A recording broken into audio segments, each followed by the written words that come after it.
Vous pouvez dire que la F1 c'était mieux avant, que les V6 c'est nul, que les pilotes n'ont pas de personnalité, qu'ils sont fades, qu'il y a trop de politique, qu'il y a trop de drama. Vous pouvez dire tout ce que vous voulez. On est tous fans de Formule 1 quelque part. On a toujours les yeux rivés dessus, qu'on la suive de près ou qu'on la suive de loin. On a tous plus ou moins un pilote qu'on supporte plus que les autres, ou en tout cas un pilote qu'on déteste moins que les autres. On a tous une équipe de cœur qu'on aime supporter et des équipes qu'on aime détester. Bref, vous pouvez me sortir tous les argumentaires que vous voulez. Si vous aimez le sport automobile, quelque part vous êtes fan de F1 et ça que vous le vouliez ou non. Dans cette vidéo, j'ai envie un petit peu de vous partager ce qui m'a fait aimer la F1, ce qui a contribué à mon amour du sport automobile au sens large. Comparé à beaucoup d'entre vous, certainement, le sport auto, ça fait pas si longtemps que je m'y suis mis. La saison 2018 de Formule 1. La saison 2018 de Formule 1, c'est la première saison que j'ai suivie intégralement, en tout cas de ce que je me souviens. À l'époque, Lewis Hamilton vient de se remettre de la gifle stratosphérique que Nico Rosberg lui a mis en 2016, puisqu'il gagne le titre en 2017. Daniel Ricciardo est encore au sommet de son art chez Red Bull, avant la déchéance qu'on lui connaît tous. On a encore le duo de légende Vettel-Raikkonen chez Ferrari. Et ça c'est beau. Felipe Massa venait de prendre sa retraite à l'issue de la saison 2017. Et à l'époque on avait encore 4 composés de pneus tendres. Bref, il y avait plein de choses qui annonçaient que cette saison allait être incroyable à suivre. Ah aussi c'est l'année où on a décidé d'arrêter les grid girls et qu'on a mis des grid kids. Voilà. Information, vous en faites ce que vous voulez. J'ai suivi cette saison assez assidûment, j'assiste à la bataille entre Hamilton et Vettel qui était quand même vachement cool. Bataille qui s'est terminée d'ailleurs à Hockenheim après un abandon déchirant où Vettel est parti s'encastrer dans un des murs du stadium. Et après ça, malheureusement, Vettel ne sera plus jamais le même Vettel et puis on aura un Lewis Hamilton mort de faim qui viendra rafler toutes les victoires et le titre qu'il a pu juste après ça. Toute cette tension, ce dépassement de ça, c'est quelque chose que j'avais jamais réellement vu à la télé, parce qu'il faut savoir que la Formule 1 c'est le premier sport de haut niveau que j'ai vraiment suivi, malgré que je faisais du basket avant et que je ne regardais jamais les matchs de basket. Et cette époque pour moi était d'autant plus incroyable que j'étais neuf. La politique dans le sport, c'est pas quelque chose dont je me rendais compte. Et ça, c'est vraiment cool pour pouvoir juste apprécier le sport. J'ai très vite pris le pli de supporter, de défendre Mercedes. Est-ce que c'est parce qu'ils gagnaient tout?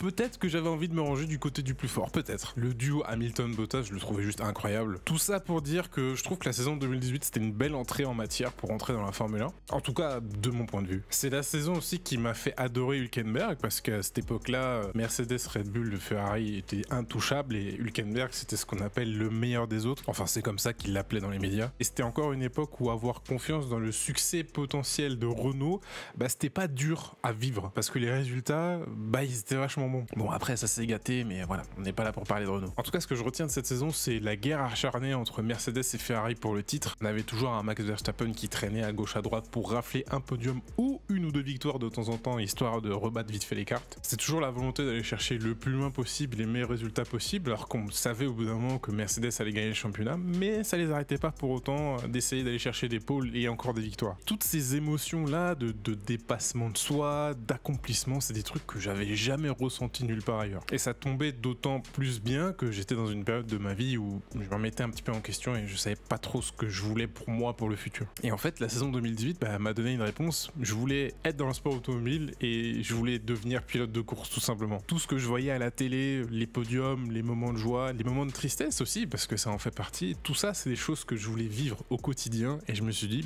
c'est ça que je veux faire en fait. Ça m'a tellement intrigué, ça m'a tellement intéressé, j'avais soif d'en apprendre plus, alors j'ai commencé à creuser un petit peu dans l'histoire de tout ça, de la Formule 1 et puis on en est arrivé à cette saison incroyable. La saison 2009 de Formule 1. Alors disclaimer, je n'ai jamais vu cette saison de mes propres yeux. Et d'ailleurs, il faudrait peut-être que je le fasse. Pourtant, c'est une de mes plus grande source, si ce n'est la plus grande source d'inspiration que j'ai dans mon voyage dans le sport automobile, enfin je dirais même dans ma vie en fait finalement. D'ailleurs il y a un excellent documentaire sur Disney+ pour ceux qui l'ont pas vu, qui retrace un petit peu l'histoire de la saison 2009, enfin l'histoire de Brown GP de manière générale. S'il est encore disponible, je vous invite à aller le consulter pour savoir exactement ce qui s'est passé dans les moindres détails. Mais pour poser un petit peu de contexte, 2009 c'est l'année où le monde subit encore de plein fouet la crise des subprimes de 2008. C'était une très grosse crise, une très grosse catastrophe dans le monde financier marché, enfin dans le monde tout court, beaucoup d'entreprises qui ont fermé, qui ont fait faillite, beaucoup de gens qui ont perdu leur emploi, qui même ont perdu leur logement à cause de ça. Et donc quand beaucoup d'entreprises étaient au bord du gouffre,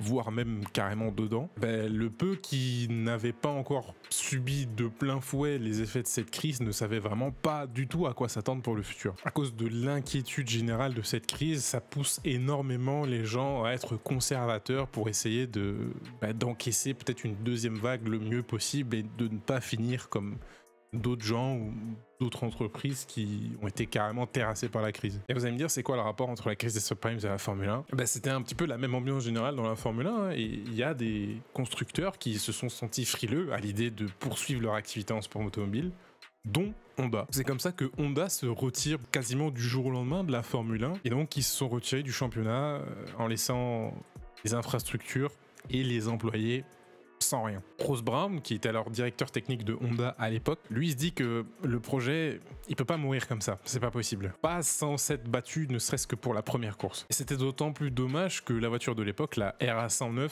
donnait des résultats très prometteurs sur les simulations, et ça annonçait une voiture qui pourrait être performante. Et qui dit voiture performante, dit forcément belle saison pour Honda. Du coup, Ross Brawn prend son courage à deux mains avec quelques collègues cadres de Honda à l'époque. Il décide de reprendre Honda pour une livre symbolique. Et c'est ainsi que Brown GP est né. Sur le papier, Brown GP s'était voué à l'échec avant la première course, avant même d'atteindre les essais hivernaux en fait. Le châssis était prometteur, les simulations étaient bonnes, mais pour l'instant il n'avait pas de moulin. Les caisses de l'équipe, on va dire composées à 99% des fonds personnels de Brown et des autres personnes qui ont repris Brown GP avec lui, dans les projections ça tenait pas jusqu'à la mi-saison, voire avant. Et puis surtout il fallait des pilotes qui n'avaient pas du tout les moyens de se payer, ou en tout cas de se payer à la valeur du marché. Mais le destin fera que contre toute attente, les problèmes vont se résoudre un à un. Ross Brawn rencontre Norbert Hauk, qui était le responsable moteur de Mercedes à l'époque, puisque Mercedes n'était pas encore une équipe. À cette époque-là, c'était seulement un motoriste. Il cherchait à se séparer de McLaren pour diverses raisons. Puis Ross Brawn arrive et Norbert est convaincu par le projet. Il sait que Ross n'a pas les moyens de financer les moteurs dont il a besoin. Mais il signe un accord. Mercedes fournira le bloc moteur de la Brown GP. Et Jenson Button et Rubens Barrichello acceptent de courir pour l'équipe. J'imagine qu'il y a eu des compensations, mais c'était peut-être très très loin de ce qu'ils pouvaient avoir s'ils étaient partis ailleurs. Bon, il reste quand même le souci de l'argent, puisque l'équipe doit tourner, on doit payer les salaires, payer les déplacements, etc. Mais ça n'empêchera pas Brown GP d'être sur la grille de départ le 29 mars 2009 pour le Grand Prix d'Australie, avec une voiture d'un blanc immaculé, puisqu'elle n'affichait quasiment aucun sponsor. Et c'était peut-être la meilleure chose à faire de prendre ce pari, puisque ce Grand Prix d'Australie restera, je pense, dans les annales très longtemps. La victoire est totale, pole position de Jenson Button en qualification, et on termine sur un doublé Brown GP à la fin de la course. En voyant Brown GP arriver avec leur peu de personnel, leur peu de moyens, leur voiture complètement blanche, c'était un petit peu les idiots du village, on va pas se mentir. Je pense qu'il y avait très peu de personnes, si ce n'est personne, qui pouvaient croire en projet. On peut pas leur en vouloir parce qu'on sait qu'en Formule 1 il faut un certain moyen financier pour pouvoir perdurer, et pourtant tout le monde finit par être choqué du fait que Brown GP, donc nos idiots du village, finissent par faire plier toute la grille puisque la voiture est ultra performante, tout est déroulé d'une main de maître, le week-end se passe à merveille finalement, et ce sera pas un coup d'épée dans l'eau, puisque jusqu'à quasiment la mi-saison, Brown GP raflera toutes les victoires en Grand Prix, à l'exception d'une seule qui sera pour Red Bull en Chine. Tout le monde observe la Brown GP, tout le monde essaye de comprendre, et c'est donc, peut-être vous avez déjà entendu parler, le fameux double diffuseur qui avait été développé par Honda pendant la saison hivernale, repris et perfectionné par Brown GP, qui viendra terrasser littéralement tout le monde sur la grille. Bien sûr, il faudra pas très longtemps pour que toutes les équipes copient, mais vous le savez, en Formule 1, tous les grands prix comptent, surtout qu'à cette époque-là, la saison n'avait que 17 grands prix, contrairement aux 22, 23 ou 24 qu'on a aujourd'hui. Donc malgré une deuxième partie de saison où Brown GP est moins présent aux avant-postes, même s'il continue de gagner des grands prix, ce sera bien Brown GP et Jenson Button qui remporteront les deux titres à l'issue de la saison 2009. Et ce que j'aime dans cette saison 2009, c'est que Brown GP a littéralement fait mentir le destin. On est dans une situation où la réalité a carrément dépassé la fiction. Je veux dire, qui aurait pu croire que Brown GP allait pouvoir gagner un titre alors qu'en début de saison, ils ne savaient même pas s'ils avaient les sous pour faire le deuxième Grand Prix. Puis ce qu'il y a aussi d'incroyable, c'est que tous les grands acteurs de cette saison-là se sont tous mis dans des situations finalement ultra dangereuses pour leur carrière. Ross Brawn, c'est pas n'importe qui, hein, c'est quand même le génie derrière tous les succès de Michael Schumacher chez Ferrari. Il n'avait clairement plus rien à prouver dans le sport, il pouvait simplement attendre sa retraite et puis être très content déjà de son parcours. Mais il s'est lancé dans une aventure qui pour moi était clairement périlleuse et franchement pas spécialement nécessaire pour son palmarès, mais il a simplement écouté son envie de compétition, son envie de gagner, son envie de faire des belles choses. Du côté de Jenson Button, hein, c'est un pilote au talent indiscutable, je pense qu'on sera tous d'accord avec ça, mais c'est un pilote qui a subi beaucoup de polémiques, qui n'a pas toujours été au bon endroit au bon moment, qui a réussi à faire exprimer une partie de son talent, mais n'a jamais pu pleinement démontrer toutes ses capacités. Et sur le papier, rejoindre un team qui, je dirais même pas milieu de peloton, parce que sur le papier, ils étaient carrément en Formule 1.5, disons-le comme ça. C'était très dangereux, ça allait pas forcément l'aider à booster sa carrière, et il aurait pu simplement finir dans l'ombre, et on n'aurait plus jamais parlé de lui. En ce qui concerne Rubens Barrichello, c'est un petit peu pareil. Un très grand pilote, malheureusement pour lui, qui a toujours vécu dans l'ombre de Michael Schumacher, ce qui fait que pour s'exprimer en tant que pilote et avoir sa propre identité, pouvoir imposer sa personnalité et aller sur la course au titre, c'est pas idéal. On a toujours plus ou moins su que c'était quelqu'un capable de gagner des courses. Par rapport à cette comparaison avec Michael Schumacher, on n'a jamais su s'il pouvait gagner des championnats. Mais lui, il a jamais démordu, il en rêvait encore, alors qu'à l'époque où il rejoint Brown, il avait déjà 37 ans. Côté motoriste, Norbert Haug n'avait franchement rien à gagner à fournir un moteur à Brown GP. Si on se base uniquement sur des données financières, c'était peut-être même assez dangereux. Mais il a cru dans les capacités de Ross Brawn, il a eu confiance, et puis il s'est dit que c'était peut-être un vecteur d'opportunité sans précédent, alors il s'est jeté dedans, sans vraiment savoir ce qu'elle allait l'attendre. Et puis tous les employés finalement de Honda qui sont venus travailler à titre gracieux au début en tout cas. Savoir que derrière tout ça, il y a des familles, il y a des gens qui ont besoin de ce travail pour subvenir à leurs besoins, pour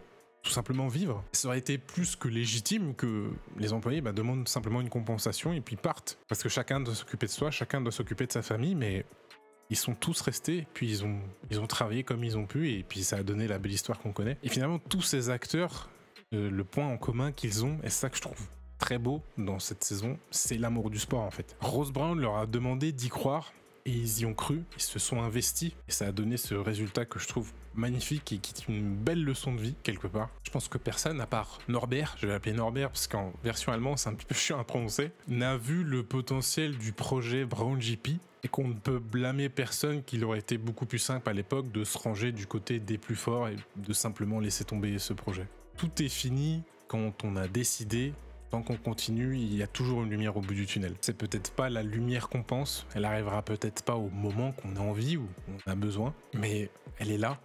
Et s'il y a possibilité qu'elle soit là, alors il n'y a aucune raison d'abandonner, il faut essayer de la voir. Puisque quand on ne lâche rien, il y a toujours un résultat au bout. L'histoire de Frank Williams. En matière de personnes qui ne lâchent rien, je pense que Frank Williams est un excellent exemple. Alors, il y a aussi un documentaire qui retrace sa vie, cette fois-ci sur Netflix, que je vous invite à aller consulter si vous ne l'avez pas vu. Mais pour poser un petit peu de contexte. Frank Williams est né le 16 avril 1942 à South Shields, en Angleterre. Comme beaucoup, finalement, Frank Williams commence son histoire dans le sport automobile en pilotant lui-même. Mais il se rend compte que c'est pas forcément là où il a la meilleure valeur ajoutée, donc il passe vite de l'autre côté du pitwall.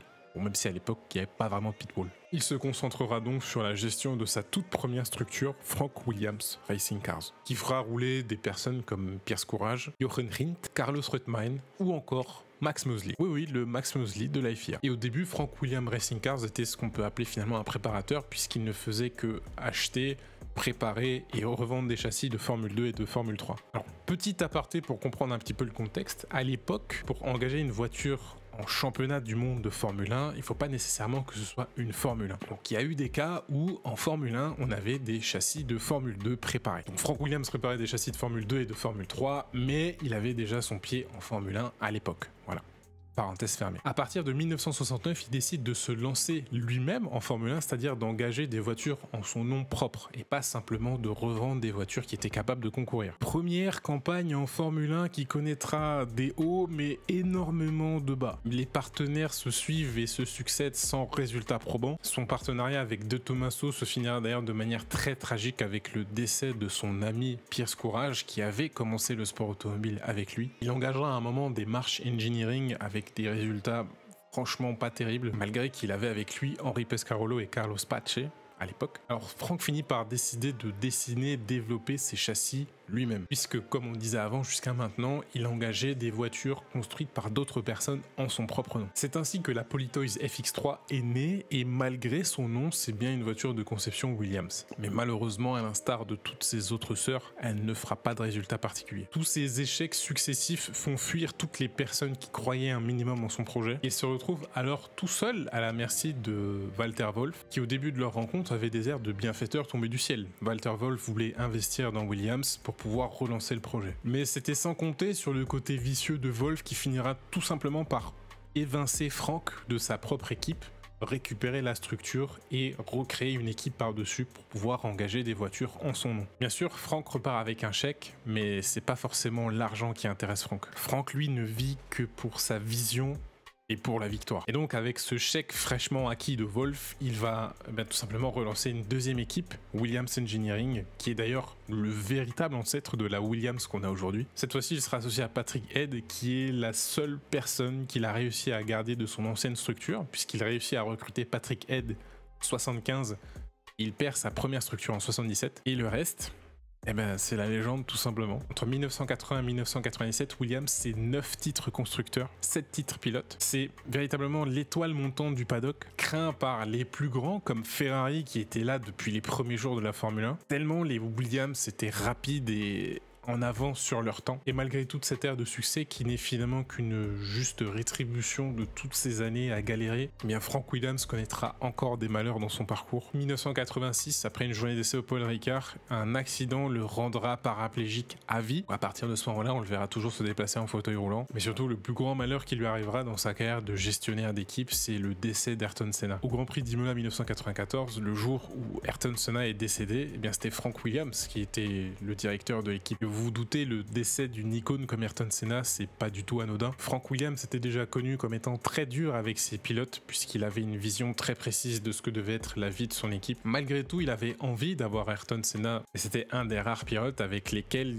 il se laissait un petit peu plus attendrir. Je vais pas vous refaire le procès, il y a plein de ressources sur internet qui vous donneront les informations qu'il vous faut, mais toujours pour poser un petit peu de contexte, l'accident d'Ayrton Senna n'est pas simplement arrivé par hasard. Il y a eu toute une suspicion de réglages, notamment au niveau de la colonne de direction, qui ont fait que la voiture était propice à avoir ce genre de dégâts. Ce qui fait que du coup, Frank Williams et Adrian Newey à l'époque ont été accusés pour homicide involontaire. S'en est suivi des années de procès très compliqués, très difficiles à vivre pour les deux clans. De quoi franchement vous ruiner toute une vie, puisque le pilote que vous avez toujours rêvé d'avoir dans votre équipe, qui va vous permettre d'acquérir encore plus de succès, finalement finit de manière tragique, et quelque part c'est vous qu'on accuse pour ça. Et toute cette période-là finira par signer un petit peu une période de déclin de Williams, qui ne retrouvera jamais réellement sa gloire du passé. Le dernier succès en date est 1997, où Jacques Villeneuve devient champion, et depuis 1997 les saisons se suivent et se ressemblent, et la performance globale de Williams ne fait que de se dégrader. Williams passe de motoriste en motoriste sans résultat probant. L'association avec Mercedes en 2014 redonne un élan d'espoir, puisqu'on retombe sur une période où les Williams étaient de nouveau compétitives. Puis Frank vieillit et voit tout simplement son projet stagner et ne plus jamais atteindre ce qui l'animait vraiment, la performance et la victoire. Il finit par décéder à l'âge de 79 ans en 2021. Mais ce qu'il faut retenir de tout ça, c'est que Frank Williams, du moment où il est rentré dans le sport automobile jusqu'à son dernier souffle, n'a pensé qu'à une seule chose: gagner. Tout ce qu'il a fait dans sa carrière n'avait que pour but de retrouver la gloire et la victoire. Parfois au détriment de ses employés, puis même au détriment de sa famille, puisque la famille Williams n'a toujours connu qu'un Frank qui n'avait que le sport automobile en tête. Mais Frank avait une vision qui l'animait, il se levait chaque jour pour pouvoir l'accomplir. Et c'est ça que je trouve incroyable dans son parcours, c'est qu'il n'a jamais démordu, il n'a jamais arrêté d'y croire, malgré toutes les périodes difficiles, tous les moments de doute, malgré le fait de s'être fait finalement viré de sa propre équipe à un moment. Il a toujours cru, il a toujours voulu mettre les moyens pour y arriver, même après avoir fait son accident, puisqu'être paraplégique finalement c'est pas rien, mais on le voyait quand même dans les paddocks avec son fauteuil roulant. Il a assisté à tous les grands prix qu'il a plu le plus longtemps possible, et je pense qu'à titre personnel, s'il avait pu gérer l'équipe jusqu'à son décès, je pense qu'il l'aurait fait. La vie de Frank Williams, c'est un parcours exemplaire, et j'essaye de m'inspirer au jour le jour pour pouvoir accomplir mes propres objectifs et peut-être un jour connaître la gloire. Et des exemples de choses comme ça qui m'ont inspiré dans la Formule 1 et même dans le sport automobile de manière générale, je pourrais vous en citer plein. C'est toutes ces petites choses qui ont éveillé la passion du sport automobile en moi, puisque je m'en étais jamais vraiment rendu compte jusqu'au jour où c'est arrivé, mais c'est pas une passion qui date d'hier. Certes, j'ai commencé à regarder la Formule 1 très tard, et ce n'est que après que je me suis intéressé au reste du sport automobile. Mais finalement, quand j'y pense depuis tout petit, j'ai toujours été dans les voitures. Je suis un enfant Gran Turismo comme beaucoup d'entre vous, j'imagine, et c'est ce qui a contribué à avoir cette passion qui était finalement dormante jusque-là, jusqu'au jour où elle éclate. Et aujourd'hui, le sport automobile, c'est ma vie tout simplement. Et puis malheureusement, je suis arrivé un petit peu trop tard pour connaître la période dorée de la F1 en clair sur TF1, donc ça n'a pas forcément aidé à ce qu'elle se déclenche plus tôt. Mais toutes ces histoires de gens qui cherchent à se dépasser et à être les meilleures versions d'eux-mêmes, moi ça me motive de ouf. Quand je vois quelqu'un à une situation meilleure que la mienne, une situation que j'aimerais avoir, la première chose à laquelle je pense, c'est d'essayer d'avoir la même chose. Voire même mieux si j'y arrive. Et c'est ça qui est beau, c'est que dans un sport aussi vieux finalement, puisqu'on fait de la course automobile depuis qu'on a des automobiles, des histoires comme celle-là qui sont très inspirantes, il y en a plus que ce qu'on peut compter, je pense. Et je vous cache pas qu'avoir ce genre d'histoire pour rêver un petit peu et se projeter, ça fait du bien, parce que dans le contexte actuel, je pense qu'il y a beaucoup de personnes qui trouveraient du bien à rêver un petit peu plus et à être un peu moins terre à terre. Bon, j'espère que cette vidéo vous aura plu, c'est un petit peu différent de ce que je fais d'habitude, mais me mettre en mode storytelling comme ça et puis parler un petit peu de ce que je ressens, j'aime bien, c'est pas mal. D'habitude, n'hésitez pas à mettre un petit pouce, à vous abonner si vous n'êtes pas encore abonné, puis à partager cette vidéo à vos potes, parce qu'elle est incroyable la vidéo, faut qu'ils la regardent. Et puis sur ces belles paroles, je vous dis à bientôt pour une prochaine vidéo. Ciao.